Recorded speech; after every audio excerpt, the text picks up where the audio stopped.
You just got your paycheck yesterday. And somehow, your bank account already looks sad. You know that feeling, right? You are making decent money, more than your parents did at your age, but every month feels like you are running on a financial treadmill. You pay the bills, buy groceries, maybe treat yourself to one nice dinner, and boom, the money's gone. Then your car makes that weird noise, or your laptop decides to die, and suddenly you are stressed all over again. You are not living paycheck to paycheck because you are irresponsible. You are doing it because the entire system is designed to keep you feeling broke. No matter how much you earn, I am Jason. And I've spent years obsessing over why smart, hardworking people feel financially stuck. I've dug through financial research, talked to people from all income levels, and tested strategies on my own journey. On this channel, I share practical money insights that actually work for real people, not just trust fund kids or Wall Street types. If you are tired of feeling behind financially and want to change that, hit that subscribe button and give this video a thumbs up. I promise you'll walk away with clarity you won't find in traditional finance advice. Let me introduce you to a concept I call the wealth perception gap. It is the psychological and financial distance between what you earn and what you feel you can keep. Here is the thing. Feeling rich isn't about your income number. It is about the gap between your income and your fixed obligations plus lifestyle creep. Most financial advice tells you to earn more, but that advice is incomplete because it ignores a brutal truth. Every time you earn more, the world around you immediately creates new ways to absorb that extra money. Banks offer you higher credit limits. Your friends suggest pricier restaurants. Your neighborhood suddenly feels too small. That new income doesn't make you feel richer because the wealth perception gap expands right along with it. This isn't just theory. A study from Princeton found that emotional well-being rises with income up to about $75,000 annually. But after that, more money doesn't significantly increase day-to-day happiness. Why? Because as people earn more, their expenses and expectations inflate proportionally. The gap stays the same or even widens. You are not imagining it. You are experiencing a real economic phenomenon that keeps you trapped. Let me show you how this plays out in real life. Take Sarah, a marketing manager who got promoted last year. Her salary jumped from $60,000 to $85,000. That is a $25,000 raise, which sounds life-changing. Before the promotion, Sarah lived in a modest apartment, drove a paid-off Honda, and felt okay financially but wanted more breathing room. After the promotion, here is what happened. She moved to a nicer apartment because she thought she deserved it and could afford it. Her rent went from $1,200 to $1,900 monthly. That is an extra $7,200 annually. She financed a newer car because her old one felt embarrassing in the company parking lot. New car payment, $450 monthly, or $5,400 yearly. Her new role required more client dinners and better clothes. She started shopping at nicer stores and eating out more frequently. That added roughly $300 monthly, or $3,600 yearly. Add in the higher tax bracket on that extra income, and suddenly that $25,000 raise netted her maybe $15,000 after taxes. But her new lifestyle costs an extra $16,200 annually. Sarah actually feels more broke now than before her promotion. The wealth perception gap didn't close. It got wider. Now compare that to Marcus, who earned the same $60,000 but approached money differently. When Marcus got a smaller raise of just $10,000, he made a conscious choice. He kept his lifestyle exactly the same. Same apartment, same car, same habits. He took that entire $10,000 raise, which was about $7,000 after taxes, and split it. Half went to paying off his credit card debt aggressively. The other half went into a high-yield savings account and a retirement fund. Within 2 years, Marcus had zero credit card debt, $12,000 in emergency savings, and a growing retirement account. His monthly anxiety about money dropped dramatically. He felt richer on $70,000 than Sarah did on $85,000 because his wealth perception gap was shrinking while hers was expanding. Here is another example that hits close to home for a lot of people. Think about bank fees and financial services. Banks are masters at exploiting the wealth perception gap. Let's say you are living close to the edge financially, and you accidentally overdraft your account by $15 because you forgot about a subscription charge. The bank hits you with a $35 overdraft fee. You didn't have $15 and now you owe $50. That fee is designed to hurt most the people who can least afford it. Meanwhile, if you have a premium account with a $10,000 minimum balance, that same bank waives all fees, gives you better interest rates, and might even offer cashback rewards. The person who is already comfortable gets rewarded. The person who is struggling gets punished. This isn't an accident. It is the system working exactly as designed to keep the wealth perception gap wide for those at the bottom and narrow for those at the top. Or consider housing, which is the biggest monthly expense for most people. The average American spends about 30 to 40% of their income on housing. If you are making $50,000 a year, that is $15,000 to $20,000 going to rent or mortgage. But here is where it gets interesting. People making $50,000 and people making $150,000 both tend to spend around that same percentage on housing. The person making more just buys a bigger house or lives in a trendier neighborhood. The percentage stays the same, so the feeling of financial pressure stays the same. Both feel like they're stretching to afford their home.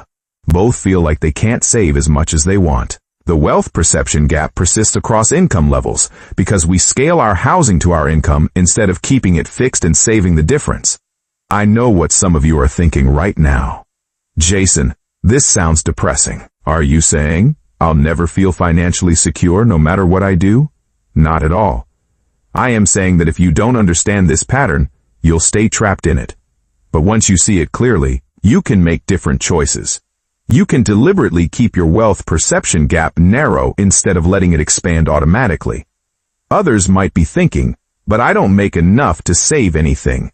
Every dollar is already spoken for. I hear you, and that is a real challenge. But here is what I've found. Most people, even those on tight budgets, have at least some lifestyle inflation they don't notice. Maybe it is the streaming services that multiplied from 1 to 5. Maybe it is food delivery that went from occasional to weekly. Maybe it is the phone upgrade cycle that went from every 4 years to every 2. These aren't judgments. I am not saying you don't deserve nice things. I am saying these small inflations are invisible, and they're specifically designed to be invisible so you don't question them. When you shine a light on them, you often find $50 to $200 monthly that could be redirected without significantly impacting your happiness. Some of you might also worry that this approach sounds joyless, like I am telling you to deprive yourself forever. That is not it at all. The goal isn't deprivation. It is intentionality. It is about closing the wealth perception gap so you feel abundant instead of scarce. When you have 3 months of expenses saved, when you are not carrying credit card debt, when you are investing even small amounts regularly, you feel psychologically wealthy even if your income is modest. That feeling of security is what actually makes you feel rich, not the size of your paycheck. So what can you do right now to start closing your wealth perception gap? Let me give you 5 concrete actions you can take this week. First, calculate your real wealth perception gap. Write down your monthly take-home income. Then write down all your fixed expenses, rent, utilities, insurance, minimum debt payments, groceries, transportation. Subtract expenses from income. That number is your gap. If it is tiny or negative, you now understand why you feel broke. If it is larger than you expected, you've found money that is leaking somewhere, probably into lifestyle inflation you didn't notice. Second, implement the 10% lock before you do anything else with your next paycheck.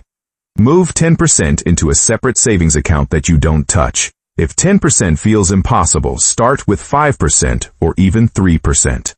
The percentage matters less than the habit. This money is invisible to your spending self. It doesn't exist for bills or fun. It only exists to close your wealth perception gap.